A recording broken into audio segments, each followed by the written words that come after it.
সারাক্ষণ বাসায় থাকতে থাকতে না বোর হয়ে যায়। রেগুলার সেই একই কাজ, সকালে উঠো, রান্না করো, খাও দাও, আবার দুপুরে রান্নাবাড়ার প্রিপারেশন করো। সবসময় মনে হয় যে একঘেয়ে কাজই করি। আর এখন যেহেতু বেলা অনেকটাই ছোট হয়ে গিয়েছে, সারাদিনে না কাজ করে কোনোভাবেই সময় মেশাতে পারা যায় না, ম্যানেজই করা যায় না। মনে হয় যে সকাল শুরু না হতে হতেই যেন দুপুর হয়ে গেল। আমি তো সারাদিন দৌড়ের উপরেই থাকি। আর শুক্রবার হলে তো আরও বেশি দৌড়ানির উপরে থাকতে হয়।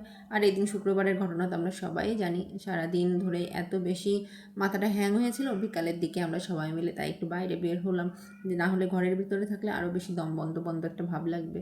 তো ছেলে মেয়ে নিয়ে আমি আর আমার হাজব্যান্ড সবাই মিলে চলে গিয়েছিলাম ট্রেড ফেয়ারে। গিয়ে কিন্তু ভীষণ ভালো লাগলো। আর সুন্দর সুন্দর কালেকশান, এগুলো তো আসলে মেয়েদের উইকনেস, যে কসমেটিক্স দেখলেই বা সাজার জিনিসপত্র দেখলে খুব ভালো লাগে। আর ঘর সাজানোর জিনিস দেখলে তো পুরো একদম মাথা নষ্ট।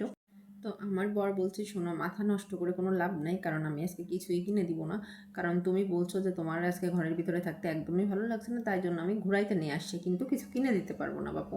আমি কি আর সেই কথা শুনি? আমি বাপু সংসারী মানুষ। সাজুগুজুর জিনিস আমার 2-1 দিন পরে হইলেও হবে, কিন্তু সংসারের কোনো জিনিস যদি আমার পছন্দ হয় সেটা তো আমার কেনাকাটা করা লাগবে। তো শেষ পর্যন্ত বরের সাথে যুদ্ধ করে আমি কিন্তু অনেক কিছুই কেনাকাটা করে এনেছি সংসারের জন্য, যদিও কোনোই ভিডিও করিনি, কারণ আমার একদমই মাথায় ছিল না ভিডিও করার কথা।